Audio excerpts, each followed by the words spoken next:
He tried to erase my name from his life, but in the end he lost his own. That single line still echoes in my mind every night when I close my eyes. I never thought love could turn into something so dark, so cruel, that it would destroy everything, including the man who once swore he'd protect me forever. My name is Lena Carter, I'm 35, and this is not a story about heartbreak. It's about betrayal, revenge, and the dangerous truth hidden behind the word love. It all began 5 years ago in Seattle, where I worked as a designer in a small advertising firm. I wasn't the kind of woman who believed in fairy tales, but when I met Ryan Brooks, he made me believe for the first time that maybe some stories do have happy endings. Ryan was charming, funny, and dangerously confident. He owned a real estate company, and everyone around me said he was the kind of man women dreamed of marrying. I didn't fall for him quickly, but he didn't stop until I did. He would send flowers to my office, wait outside in the rain with coffee in his hands and say, "You're too focused on your work, Lena. Let someone take care of you for a change." I smiled every time, thinking he was sincere. A year later, we got married in a quiet ceremony by the lake. My parents had passed away and I had no siblings, so his family became mine. At least that's what I thought. The first year of marriage was heaven.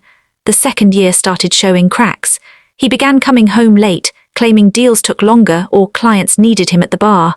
I believed him until the night I found a lipstick mark on his shirt that wasn't mine. When I asked, he laughed, "You're overthinking, Lena, it's just business."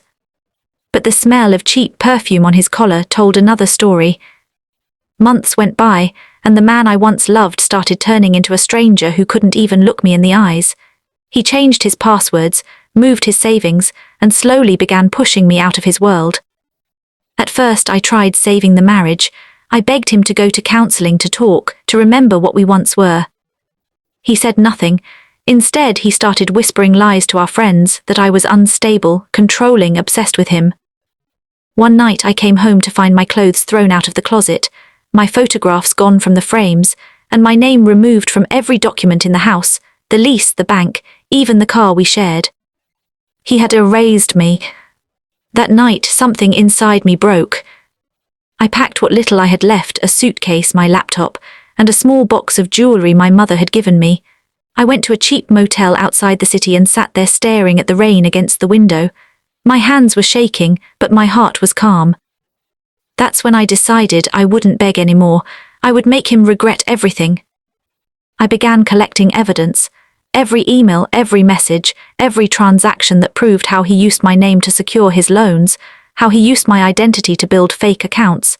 He didn't just erase me, he stole from me. 2 weeks later, I visited a lawyer. Her name was Clara James, a sharp woman with grey eyes who didn't waste words. She looked at the papers I brought and said quietly, "Lena, if this is real, he's in serious trouble." "It's real," I told her, "and I'm not letting him destroy me." While the case was being built, I pretended to disappear.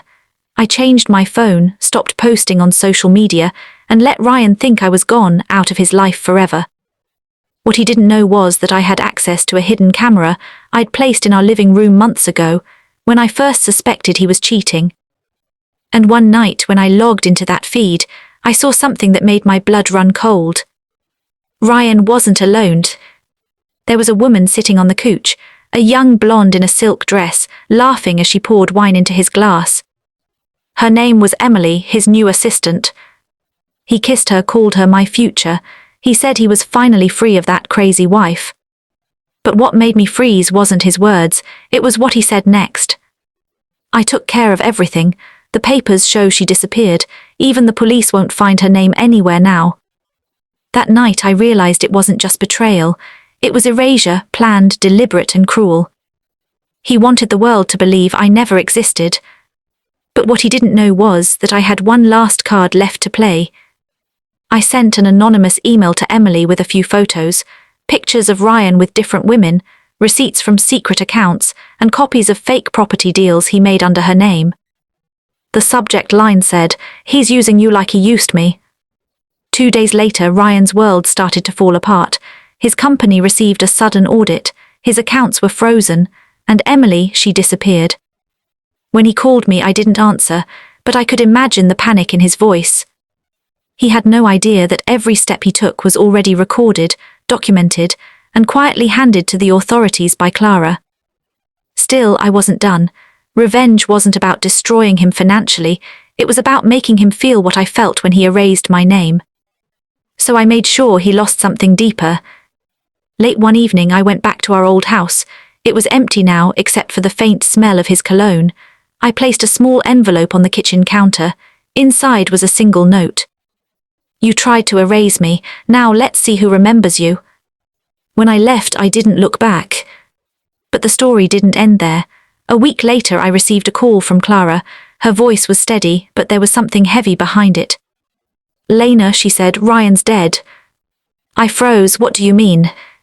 "He was found in his car this morning. The police think it's suicide, but there's something strange. He left no note, no message, just a file on his computer titled Lena." My knees went weak. For a long time I couldn't speak. When I finally opened my mouth, the only words that came out were, "He finally remembered my name."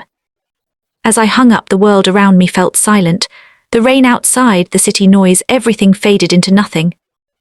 Part of me wanted to cry. Another part whispered that maybe justice had been done. But the truth was, revenge never brings peace. It only leaves you with ashes and a name carved deep into the pain of what once was love. That night I looked into the mirror and saw someone else staring back. Someone stronger, someone colder, someone who had survived being erased. And that's where I thought it ended. But the past doesn't die that easily. Because a month later I started receiving emails. Each one from an unknown address. Each one signed Ryan. The first email came at 3:17 a.m. The subject line was blank. The message said only one sentence. "You took everything, but I'm still here." My fingers trembled on the keyboard. I checked the sender's address, a random combination of letters and numbers, impossible to trace. I thought maybe someone was playing a cruel joke or that my mind was slipping from all the stress.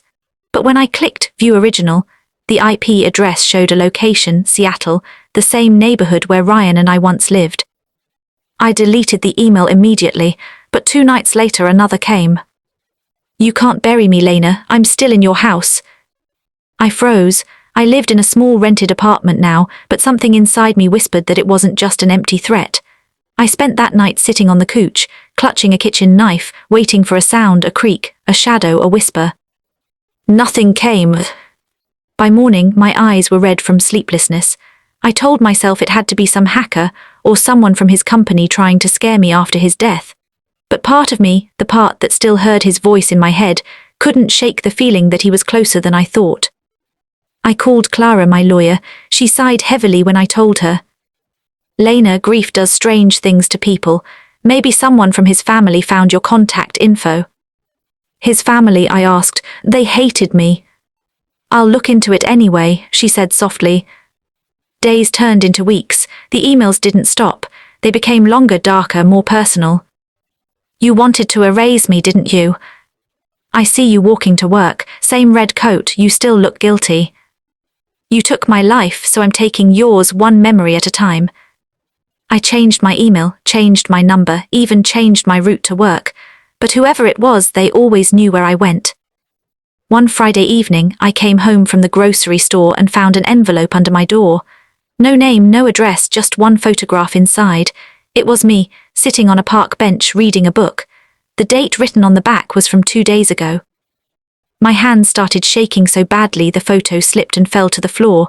I looked around the hallway, no one there. Only silence and the faint hum of the old elevator. I felt like I was being watched. That night I called the police. Officer Dan Rivers came to my apartment, tall and calm, his eyes serious. He looked through the emails and the photo and said, "Ms. Carter, I'll be honest, it could be harassment from someone who knew both of you. But if he's sending these from Seattle IPs, he's close. We'll trace them." "Do you think it could be him?" I whispered. He paused for a moment. "He's gone, Lena, you saw the report." I nodded, but his tone told me even he wasn't completely sure. A few nights later I was watching TV when my lights flickered. Then, for a brief moment, the screen went black. When it came back, my TV wasn't on the channel I'd left. It was showing footage of me recorded from my apartment window. I screamed. I turned everything off, closed the curtains and locked every door. I could hear my heartbeat louder than the rain outside. When I went near the window, there was something scratched faintly into the glass from the outside. Still here. The next morning, Clara called. "Lena, there's something you need to know," she said quietly. "Ryan's car, the one he was found in, it was stolen 2 days after his death, and someone used his credit card yesterday to buy a burner phone." My throat went dry. "Where?" I asked. She hesitated. "Just a few blocks from your building." That night I didn't sleep. I sat on the floor with my back against the wall, every shadow in the room feeling alive. Around 2 a.m. my phone vibrated, an unknown number calling. Against every instinct I answered. "Hello." At first there was silence, then a soft, broken whisper. "Why did you do it, Lena?" I froze. It was Ryan's voice. I hung up immediately, my hands trembling, but the phone rang again. Same number, same silence, same whisper. "You can't erase what you did. You made me disappear, now it's your turn." I threw the phone on the couch and backed away, my breath heavy, tears burning my eyes. I wanted to believe it wasn't real, but deep down I knew someone had gone to extreme lengths to make me think Ryan was still alive. I went to the police again the next morning. Officer Dan looked over the call logs and said, "The number's untraceable. Whoever's behind this knows what they're doing." "Then help me find them," I said. "We will, but you might want to stay somewhere safe for a while." I moved into a hotel across town that same day. For a few nights things went quiet. I almost believed it was over until the 4th night. When I returned to my room after dinner, I found the door slightly open. My heart stopped. I stepped inside slowly. The lights were off, but on the bed there was something waiting, a single photo frame. Inside it was the same picture from our wedding day. The glass was cracked and written in red marker across our faces were the words, "Forever." I ran out of the room, down to the lobby, shaking uncontrollably. The manager reviewed the security footage, but the cameras in my hallway had gone black for 3 minutes exactly before I arrived. 3 minutes. That's all it took for someone to enter, leave the frame and disappear again. When Officer Dan saw the footage, he said, "This is getting dangerous. Whoever's doing this wants you scared, not dead, at least not yet." I wanted to ask what he meant, but the words caught in my throat. After that night, I didn't leave my hotel room for days. My meals were delivered. The curtains stayed closed. The world outside became something I didn't want to see, but even in silence I could feel him everywhere. Then one morning, Clara called again, this time her voice shaking. "Lena, I think I found something you need to see." She sent me a file, scanned copies of Ryan's insurance papers. Only the signatures were forged. The beneficiary wasn't me, it was someone else, Emily Ross. The same woman who disappeared. And attached to that file was a police note. Emily Ross reported missing, presumed dead, body not found. My breath caught. If Emily was gone, who was sending those messages? Or worse, was Ryan ever really dead? My heart raced as I stared at the file. Everything suddenly felt connected, the fake emails, the missing footage, the stolen car. And then my phone buzzed, another email. This time it had an attachment, a video. When I opened it, I saw Ryan, alive, sitting in a dark room, his face half covered by shadow. His voice was low, cold, deliberate. "You should have left it alone, Lena," he said. "But you had to dig, you had to destroy everything. Now you'll learn what it feels like to disappear." The video ended. For a full minute I couldn't move. Then I whispered to myself, "He's alive." But how? That night I called Officer Dan again. When I told him, he asked me to forward the email. Hours later, he arrived at my hotel, holding a printed still from the video. "Lena," he said quietly, "this was recorded in an abandoned cabin 30 miles from Seattle. The timestamp is from 2 days ago." I felt like the ground beneath me vanished. He looked at me seriously. "We're going to find him, but until then you need to stay hidden. Don't respond to anything, don't go anywhere alone." I nodded, but my mind was spinning. Ryan alive, hiding, watching. All this time I thought he was gone, but he was out there, planning something far worse. I couldn't breathe, I couldn't think. All I could hear was his voice replaying in my head. "You'll learn what it feels like to disappear." I didn't know then that the next time I saw him, someone would actually die. The night before everything ended, the air felt heavy, like the whole city was holding its breath. I couldn't sleep. Every noise felt like a warning. Every flicker of light through the hotel curtains felt like a pair of eyes watching me. By morning, I had made up my mind. I wasn't going to wait for the police. I had spent too many months hiding, running, and letting Ryan control my fear. If he was alive, I needed to see him with my own eyes. I needed to end this one way or another. I called Officer Dan and told him I wanted to help. He didn't like the idea, but he also knew I wouldn't stop. "Just promise me you won't go alone," he said. "Let us track him first." But revenge has its own language. It doesn't wait for permission. That evening I packed a small bag, slipped my mother's old locket into my pocket, and drove toward the edge of Mount Rainier, where the cabin was supposed to be. The road grew narrower, colder, lonelier. I could see the faint outline of the mountains through the fog, their shapes like silent witnesses. When I reached the place, the sun had already disappeared. The cabin looked abandoned, broken windows, dust on the porch, no light inside. For a moment I almost believed it was empty, but as soon as I stepped closer, I noticed something on the door, fresh footprints in the mud. My heart pounded as I pushed the door open. Inside, the air smelled like damp wood and old memories. I moved slowly, the floor creaking under each step. Then I saw it, a faint glow from the corner, a laptop screen left open, playing a video in a loop. It was me, every clip from the security camera, every photo, every email. My life, my fear, played back to me like a movie. And then behind me a voice said softly, "You shouldn't have come, Lena." I froze. Ryan stepped out from the shadows. He looked nothing like the man I once married. His hair was longer, his eyes hollow, his face thinner, but the smirk, that same cold smirk, was still there. "I should have known," I whispered. "You faked everything." He laughed quietly. "Death is freedom, Lena. I just needed to vanish before the law caught up. You ruined that. You always had to play the hero." "You stole my life," I said, my voice shaking. "You tried to erase me." "I had to," he said, stepping closer. "You were going to expose me. You couldn't just let me win." I looked at him, remembering the nights I cried for him, the days I blamed myself for everything, all those tears for a man who had planned my destruction. "What do you want?" I asked. He smiled. "I want you to understand what it feels like to lose everything, to have the world forget you exist. I was going to disappear quietly, but now you'll take my place." He reached into his pocket, pulling out a small vial filled with something clear. "A few drops of this in your tea, a staged accident. Everyone will think you couldn't live with the guilt." But before he could move, I said quietly, "I knew you'd come back." He frowned. "What?" The sound of tires outside broke the silence. Then came a beam of light through the window, police headlights. Ryan turned toward the door too late. The cabin burst open. Officer Dan and 2 other officers shouted, "Seattle Police, drop it." Ryan's face went pale. He glared at me like a cornered animal. "You called them." "No," I said. "You did. Every message you sent, every threat, it led them right here." He lunged toward me, but Dan fired. The gunshot echoed through the woods, sharp and final. Ryan fell to the floor, his hand still clutching the vial. It rolled across the floorboards and shattered. For a long moment there was only silence. I couldn't move, couldn't breathe. I just stared at him, the man who once promised me forever, now lying still in front of me. When Dan touched my shoulder, I finally spoke. "It's over," I whispered.